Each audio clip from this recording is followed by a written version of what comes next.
35 years ago, in the quiet town of Meadowbrook, Clara Wilton and her husband, Michael, settled into the familiar rhythm of their Wednesday night routine. The day had been uneventful. Clara had spent the afternoon tending to her modest garden, while Michael tinkered with his tools in the garage. The evening meal was simple: roast chicken, mashed potatoes, and Clara's favorite steamed green beans. By the time the dishes were washed and the kitchen lights dimmed, the couple made their way to the living room, where their favorite program awaited. Sister Felicity's spiritual talk show had become a cherished ritual for the Wiltons. Clara found herself drawn to Sister Felicity's warm, confident voice, her no-nonsense approach to faith, and her ability to weave profound truths into everyday life. The small television set in the corner of their living room wasn't the newest model, but it served its purpose. The glow from the screen painted soft halos of light on the faded wallpaper behind them. That night's episode had an intriguing topic: the presence of your guardian. Clara leaned forward slightly in her seat as Sister Felicity began. "We are never alone, dear friends," Felicity said, her kind eyes sparkling with conviction. "From the moment we are born, a heavenly protector is assigned to each of us. Your guardian angel watches over you, intercedes for you, and loves you in a way beyond human comprehension." Michael shifted in his chair, letting out a soft sigh. "Well, that's reassuring," he said dryly, a teasing smile playing at the corner of his mouth. Michael wasn't dismissive of faith, but he approached it with a pragmatism that sometimes clashed with Clara's more spiritual inclinations. Clara shot him a playful glance. "Don't be a cynic, Michael. Let her finish," Sister Felicity continued. "Some of you may have felt their presence. Perhaps it's the warm sense of calm during a storm, the sudden urge to take a different route home, or the comfort that seems to envelop you in your darkest moments. These are not coincidences. They are glimpses of your angel's care." Clara couldn't help but reflect on moments in her own life that felt unexplainable. There had been times when she narrowly avoided accidents, instances where she felt an inexplicable peace despite troubling circumstances. Could those have been her guardian angel at work? The thought filled her with a strange mixture of curiosity and awe. Sister Felicity then posed a question that stirred something deep within Clara. "Have you ever wondered what your guardian angel looks like?" The question lingered in the air like an unsaid prayer. Clara tilted her head slightly, lost in thought. What did her guardian angel look like? Was it possible to even know? She had never entertained the idea before. Angels, to her, had always been abstract: figures in paintings, beings described in scripture, or poetic symbols of divine care. But now, for the first time, she considered the possibility that her angel was a tangible entity with a form, a presence, perhaps even a face. "What do you think your angel looks like, Michael?" she asked, her voice soft, almost tentative. Michael smirked, clearly not taking the question too seriously. "If they're real," he said, "I hope mine has a sense of humor. They probably needed it dealing with me." Clara chuckled, but her own mind was racing. She imagined an angel with radiant light, perhaps with great wings like those depicted in old Renaissance paintings. Or maybe something entirely different, something simpler, more human-like. The more she thought about it, the more the question intrigued her.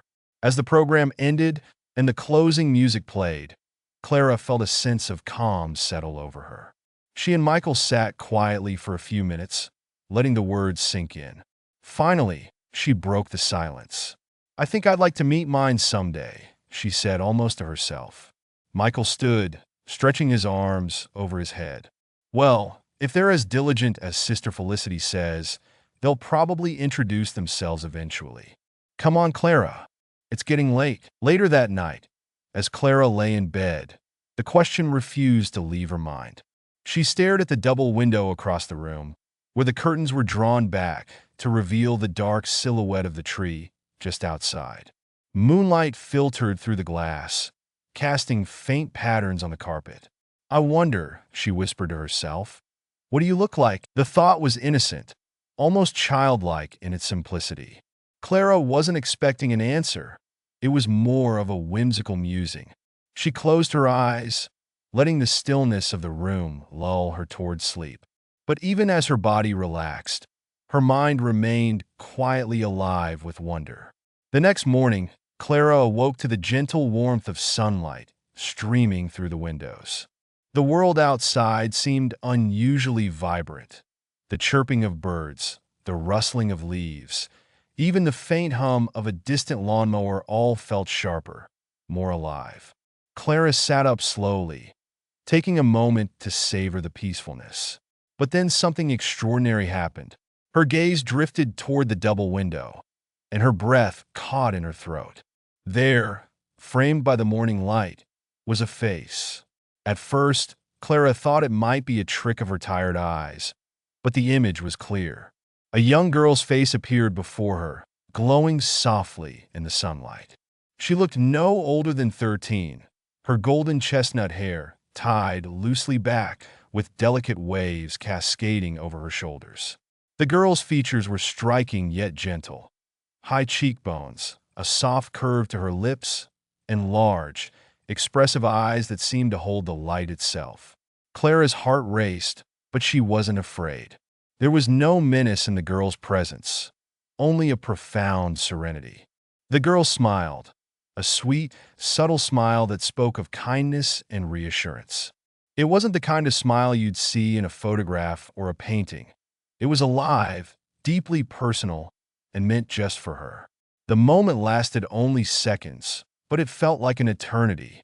And then, as quickly as she had appeared, the girl faded, her image dissolving into the golden glow of the morning. Clara blinked, her mind reeling. She rubbed her eyes, certain that she must have been dreaming. But no, she had been awake, fully conscious, and the girl had been real. She was sure of it. "Michael," she whispered, turning toward her still sleeping husband. But she stopped herself. No words could capture what she had just experienced. For a long time, Clara sat there in silence, staring at the window where the vision had been. Her heart was still racing, but it wasn't from fear. It was something else, something she hadn't felt in years. It was awe. Clara sat frozen on the edge of her bed, the faint warmth of sunlight streaming through the double window. She stared at the spot where the vision of the young girl had appeared moments earlier. Her heart still raced, and her breathing came in shallow, uneven bursts. It was as though her body hadn't yet caught up with her mind, which was spinning with questions. She glanced over at Michael, who was still sound asleep, his gentle snores the only sound breaking the room's stillness. Clara felt an inexplicable urge to wake him and share what she had just seen, but something stopped her. The vision had felt so intimate, so deeply personal, that she hesitated to put it into words, fearing they might somehow diminish its power. Instead, Clara swung her legs over the side of the bed and stood, her feet sinking into the soft carpet. She crossed the room slowly, her gaze locked on the window. Her fingertips hovered just above the glass, as if touching it might bring the girl back. But the window was ordinary now, just a pane of glass reflecting the morning light. The face was gone. Clara sighed, a mix of wonder and confusion swirling inside her. "What was that?" she whispered aloud. In the hours that followed, Clara moved through her morning routine on autopilot. She made the bed, tidied up the bedroom, and headed to the kitchen to prepare breakfast. Michael joined her a little later, his hair tousled and his usual easygoing demeanor intact. "Morning," he greeted, dropping a light kiss on her cheek before grabbing a mug from the cupboard. "Coffee," Clara nodded absently, her mind still replaying the vision over and over. She knew she couldn't keep it to herself much longer. As Michael poured their coffee and settled into his usual chair at the table, she decided to speak. "Michael," she began, her voice hesitant. "Something strange happened this morning." He looked up from his mug, his brow furrowed in mild concern. "Strange? What do you mean?" Clara set her cup down and clasped her hands tightly together, as if bracing herself. "I saw something, or someone." Michael's concern deepened. "What do you mean? Like someone outside?" "No," she said quickly, shaking her head. "Not outside. Inside. Well, sort of, she trailed off, struggling to find the right words. It was a vision, I think. A face. A young girl's face. She was. Clara paused, her voice trembling slightly. She was beautiful, radiant, and she smiled at me. Michael stared at her, his expression a mix of surprise and skepticism. A vision? You mean like a dream? No, Clara insisted, her tone firm. I wasn't dreaming. I was awake. Fully awake. Michael leaned back in his chair, his mug forgotten. Are you sure it wasn't just the sunlight playing tricks on you?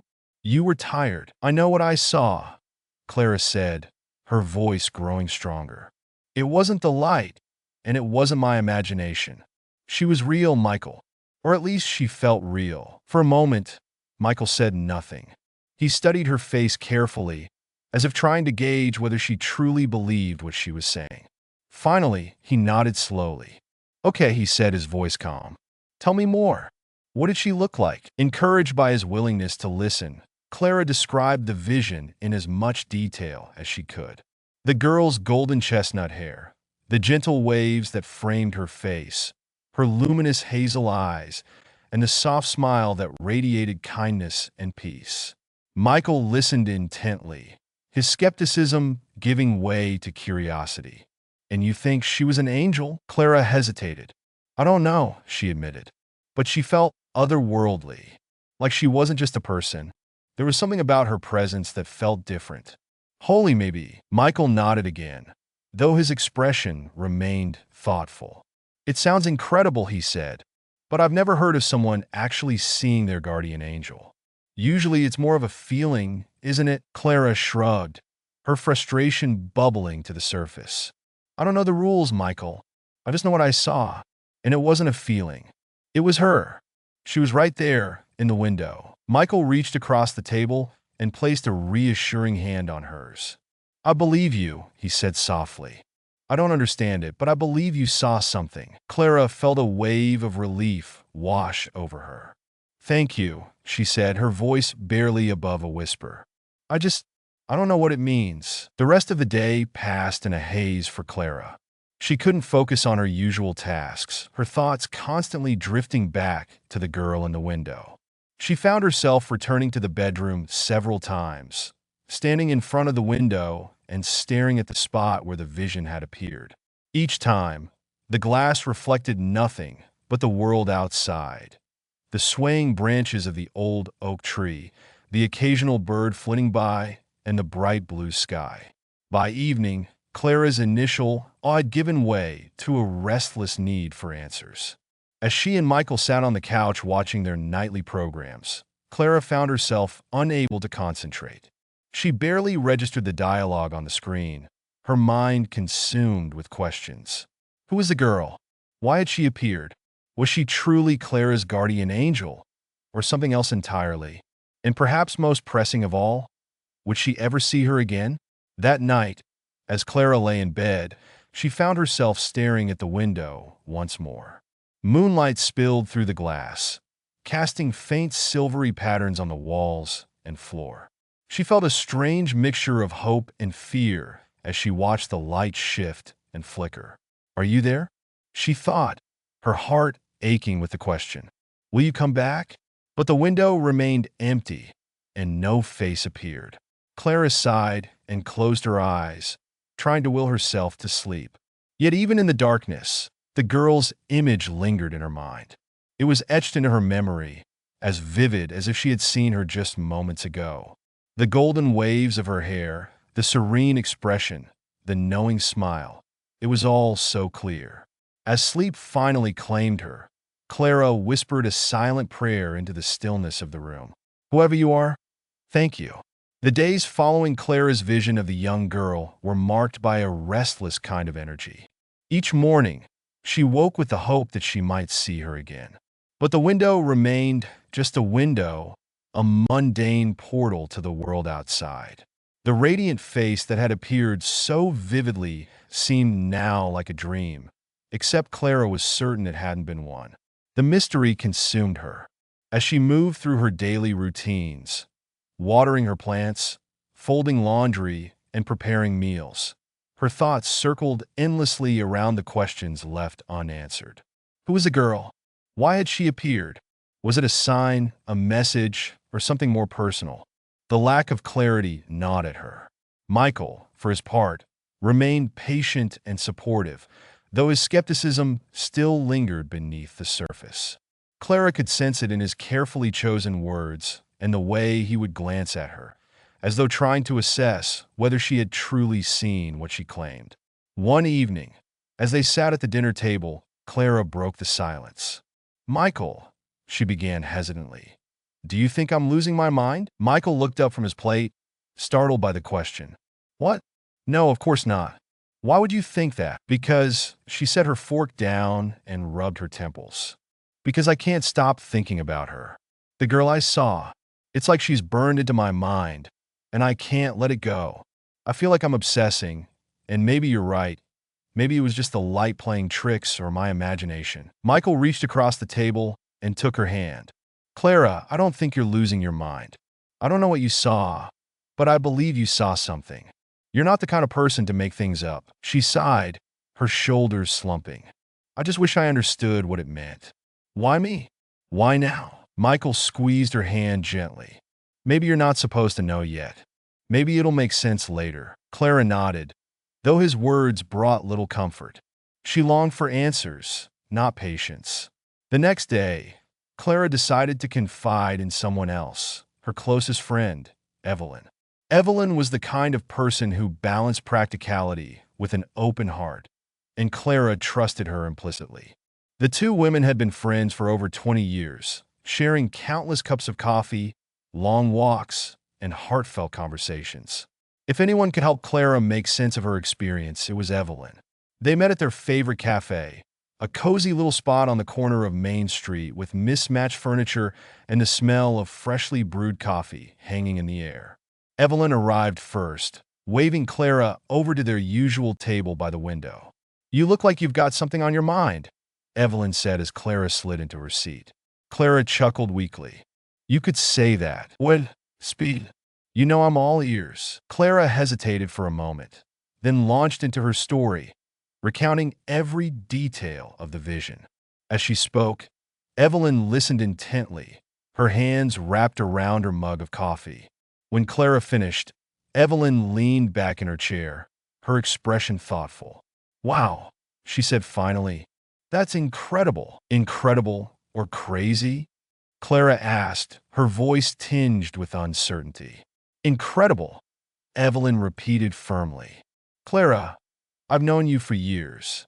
You're not someone who hallucinates or imagines things. If you say you saw her, then I believe you. The question is, what do you think it means?" Clara sighed. "That's what I've been trying to figure out. I've been reading about angels, trying to understand if this could have been my guardian angel. But nothing I've read explains why she would appear like that. Just for a moment, and then nothing." Evelyn nodded, her brow furrowed in thought. "Maybe it wasn't about giving you answers right away. Maybe it was just a reminder, something to reassure you." "A reminder of what?" "That you're not alone," Evelyn said simply. "You've been carrying a lot lately, Clara. Taking care of the house, worrying about Michael's health, dealing with life. Maybe this was her way of letting you know that you don't have to do it all on your own." Clara considered this, her eyes welling with tears. "You think so?" Evelyn reached across the table and squeezed her hand. "I don't think it's a coincidence, Clara. And I don't think you're crazy. I think this was a gift. You just have to figure out how to receive it." That evening, Clara sat in the quiet of her bedroom, Evelyn's words echoing in her mind. Could the girl's appearance have been a simple reassurance, a reminder of divine care? The thought brought a measure of peace, but it didn't fully satisfy her curiosity. She pulled a worn journal from her bedside table, a gift from Michael many years ago that she had rarely used. Opening to the first blank page, she began to write. February 14th. Today I spoke to Evelyn about the girl I saw in the window. She believes it was a reminder, a message to let me know I'm not alone. I hope she's right. It makes sense in a way. Lately I've felt so overwhelmed. There are days when even the simplest tasks feel like too much. If this girl really was sent to comfort me, then I'm grateful. But I can't help wondering if there's more to it. Was it just a message, or was she trying to tell me something else? As Clara closed the journal and set it aside, she felt a small sense of relief. Writing it down made the experience feel more real, as if committing it to paper grounded it in a way that her restless thoughts could not. She decided she would continue to document her journey, hoping that clarity might come through reflection. The following weeks were a mix of quiet introspection and restless searching. Clara read every book she could find on angels and spiritual encounters, scoured the Bible for passages that might hold meaning, and even spent more time in prayer, asking for guidance. She also began to pay closer attention to the world around her, watching for signs, though she wasn't quite sure what she was looking for. One afternoon, while working in her garden, she noticed a butterfly fluttering near the rose bushes. Its wings were a vibrant mix of gold and brown, strikingly similar to the girl's hair. Clara watched as it lingered near her, darting back and forth before finally landing on the edge of her gardening glove. She held her breath, staring at the delicate creature. It stayed for several moments, its tiny body still as if observing her, before taking flight once more. As it disappeared into the sky, Clara felt a strange sense of calm settle over her.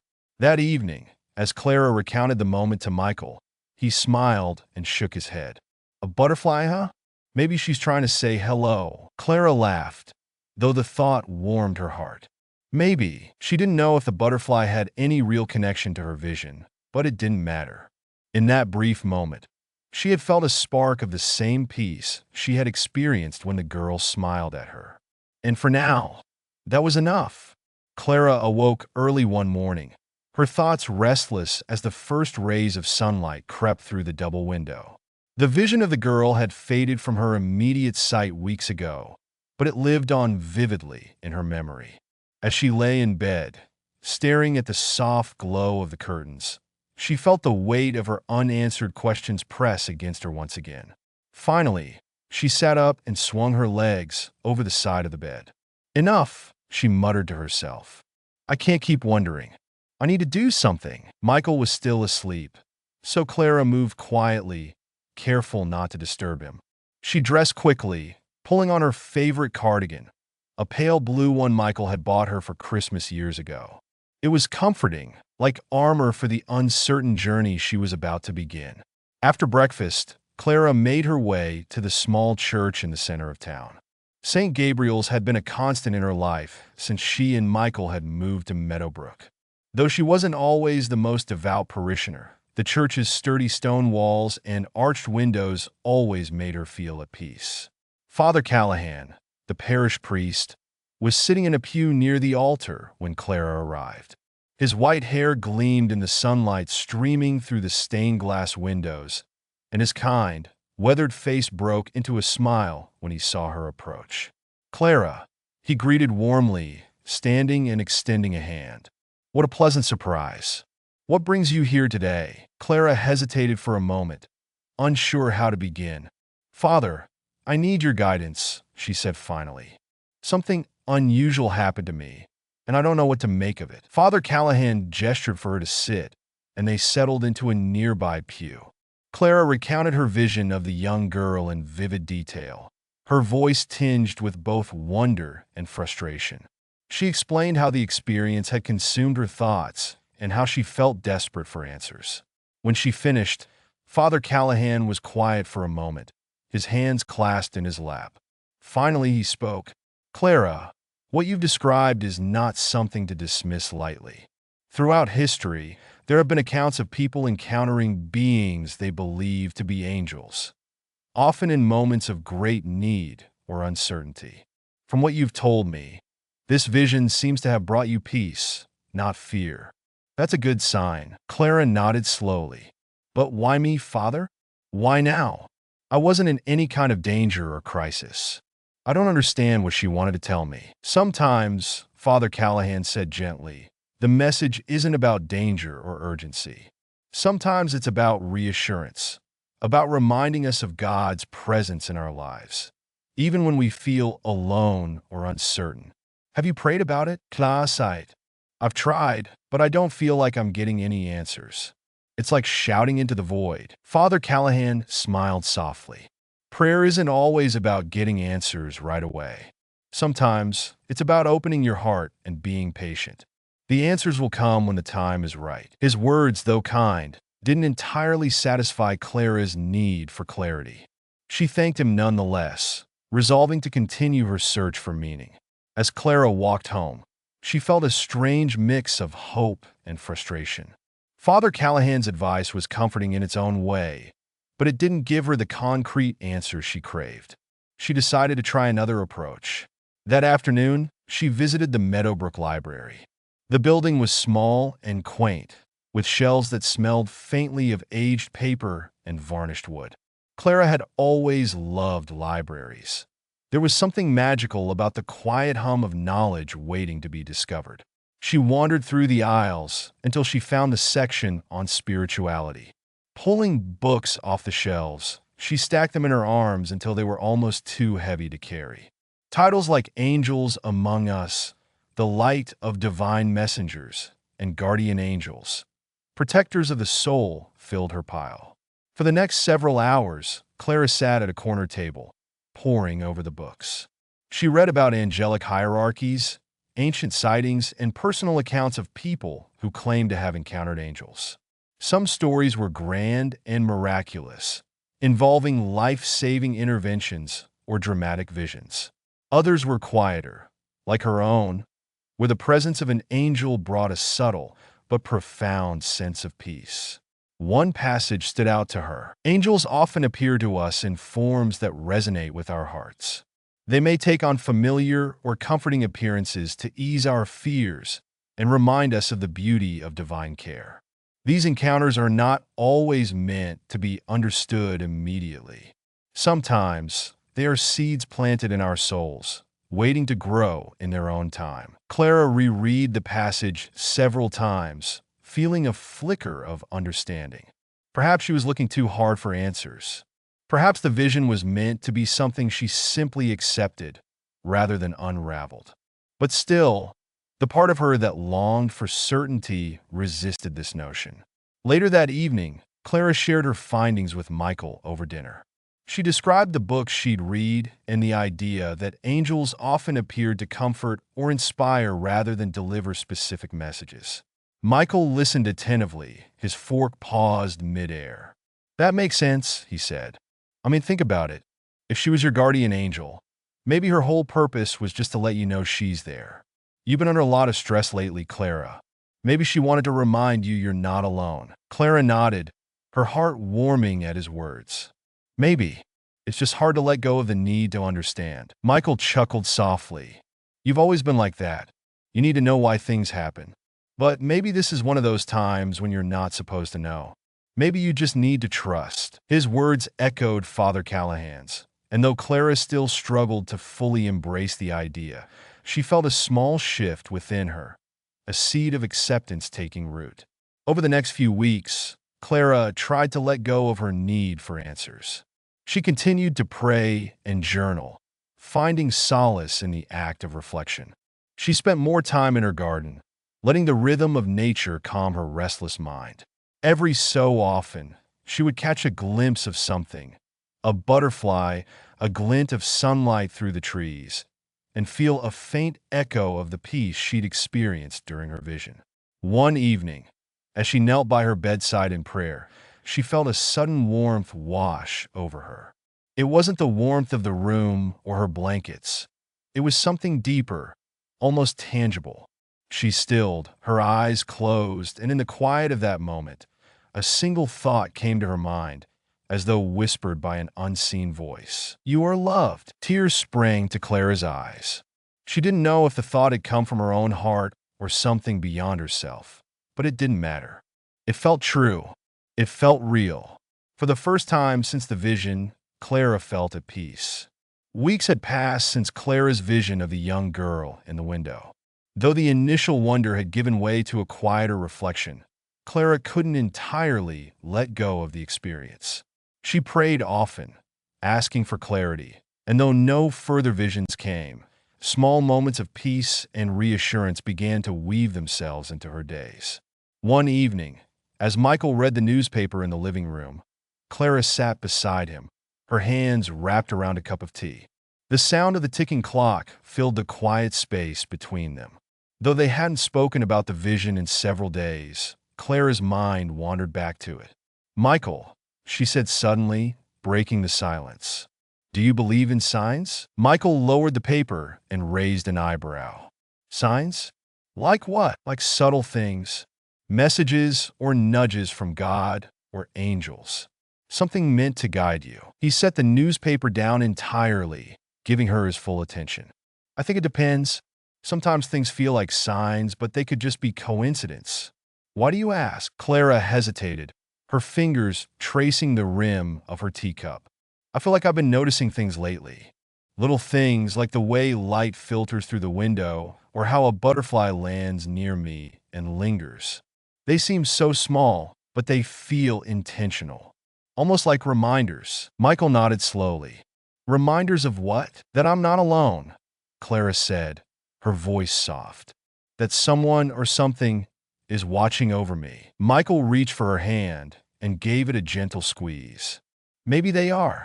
Sometimes the quiet moments carry the loudest messages." Clara smiled at him, grateful for his steady presence.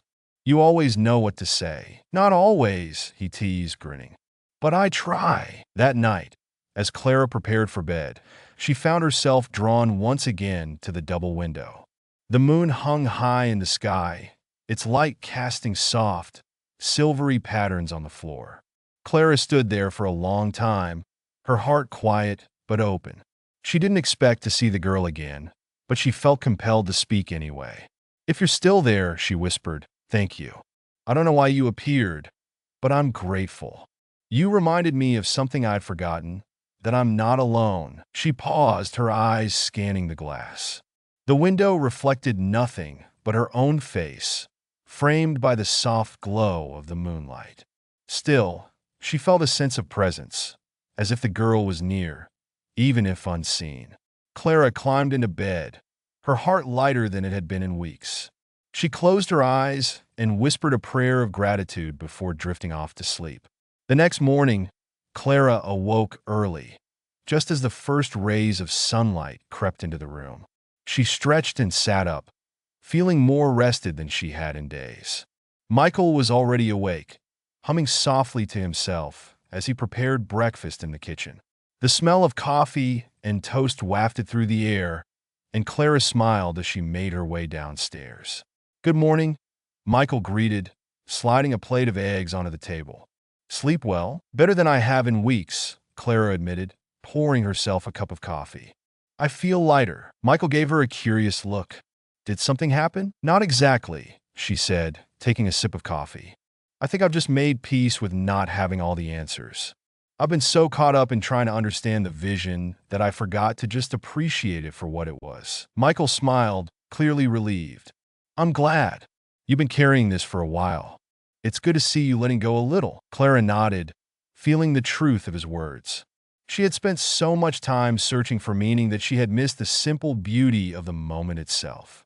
Perhaps the vision wasn't meant to be understood, but rather experienced, an act of grace, a gift.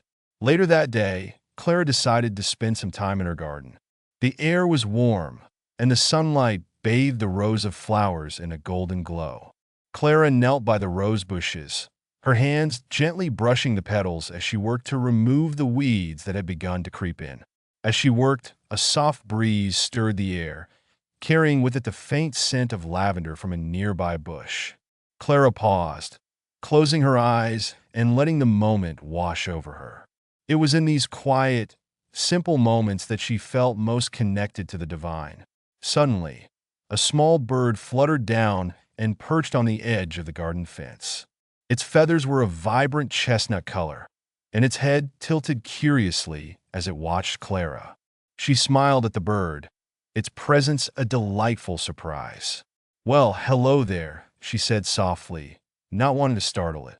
The bird chirped once, a clear, melodious sound that seemed to echo in the stillness of the garden.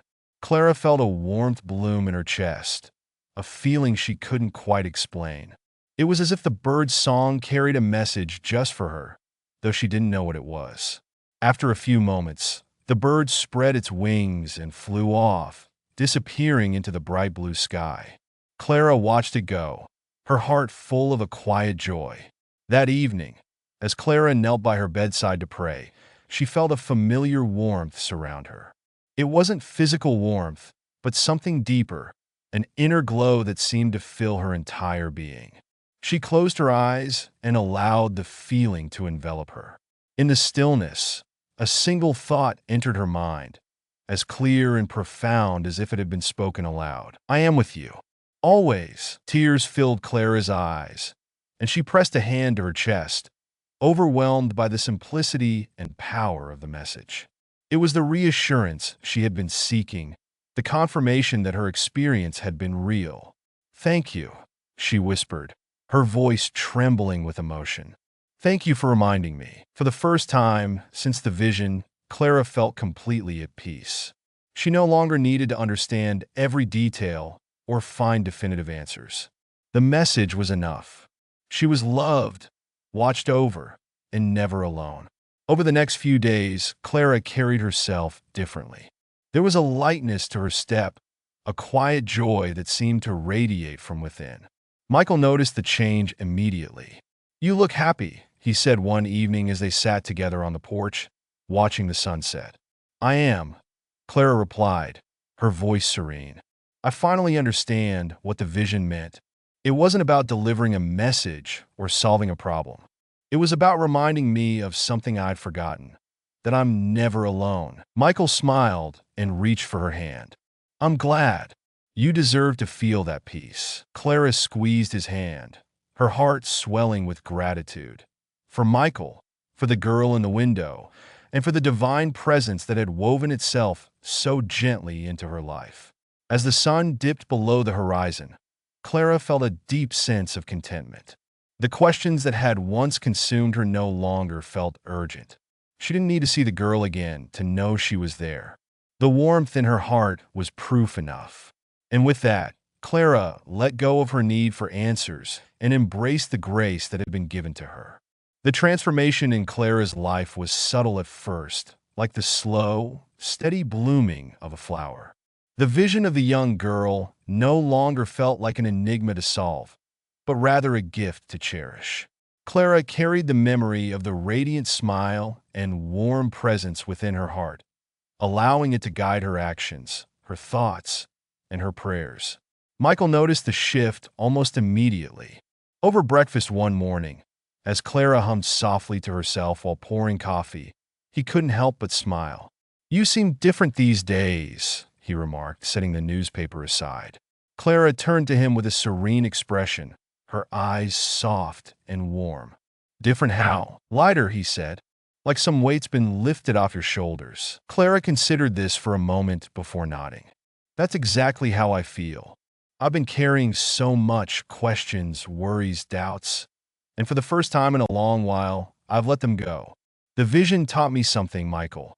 It taught me to trust in the things I can't see or explain, to believe that I'm being cared for, even when I don't fully understand how. Michael reached across the table and took her hand, giving it a gentle squeeze. I'm happy for you.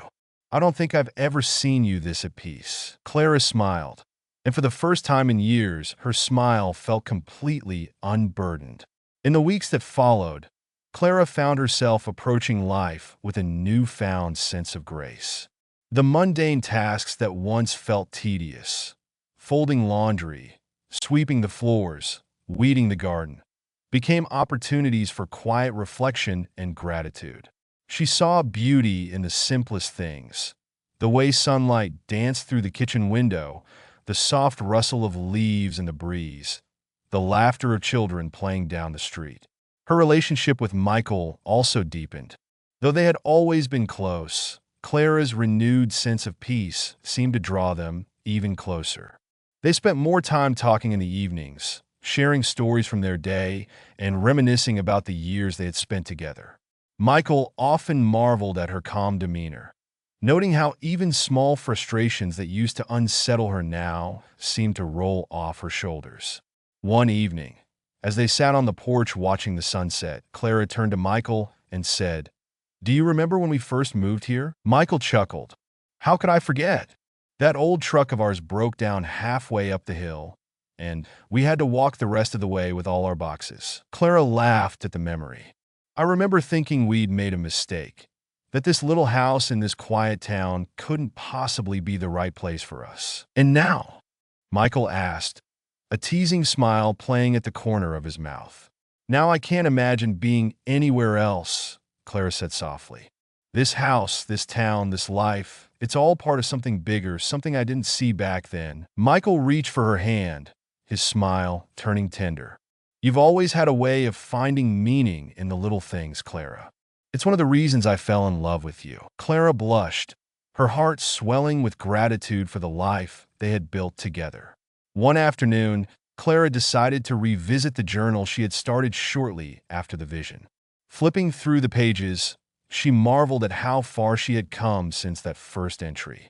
The questions and doubts that had once consumed her felt distant now, replaced by a quiet assurance that she was exactly where she needed to be.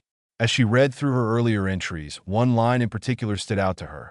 "I don't know what the vision meant, but I hope one day I'll understand." Clara smiled to herself. She didn't have all the answers, not about the vision, not about life, not about the mysteries of faith. But she realized now that understanding wasn't the point. The vision had been a reminder, a gentle nudge to trust in the unseen and to embrace the beauty of the present moment.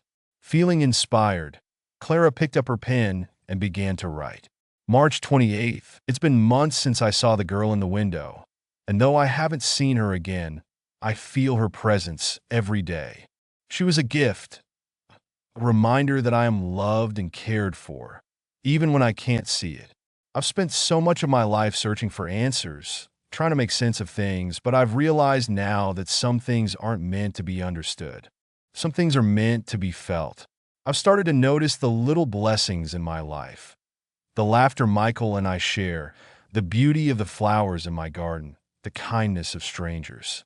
These are the moments that remind me of the grace that surrounds us all.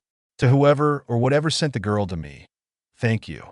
You've given me a gift I will carry with me for the rest of my life." Clara closed the journal and set it aside, feeling a deep sense of contentment. The vision had been a turning point in her life, but it was the journey afterward, the reflection, the prayer, the quiet moments of gratitude that had truly transformed her. As spring gave way to summer, Clara's days were filled with warmth and light. She spent hours in her garden, tending to the flowers and vegetables that flourished under her care. She often thought of the girl as she worked, imagining her smiling down from somewhere beyond the veil of this world. One afternoon, as Clara sat on the porch with a glass of iced tea, she noticed a butterfly fluttering near the rose bushes. Its wings were a vibrant mix of gold and chestnut, and it moved with a grace that seemed almost deliberate. Clara watched as the butterfly landed on the arm of her chair, its delicate wings opening and closing slowly. She smiled, feeling a familiar warmth bloom in her chest. It was as if the butterfly carried the same gentle presence as the girl in the window, a quiet reminder that she was not alone. "Thank you," Clara whispered, her voice barely audible. The butterfly lingered for a moment longer before taking flight, disappearing into the bright summer sky. In the years that followed, Clara carried the memory of the vision with her like a treasured keepsake. She shared the story with only a few close friends, including Evelyn, who often marveled at the way the experience had shaped her. "You've always been kind, Clara," Evelyn said one afternoon over coffee. "But there's something different about you now. It's like you're glowing from the inside out." Clara smiled, her heart full of gratitude. "That's the gift the vision gave me. It reminded me of the light that's always been there, even when I couldn't see it." And so, Clara continued to live her days with quiet assurance, her heart open to the beauty and grace of the world around her. The girl in the window had been a fleeting presence, but her impact was lasting, a beacon of hope that illuminated Clara's path and reminded her of the profound truth she carried with her always. She was loved. She was cared for. She was never alone.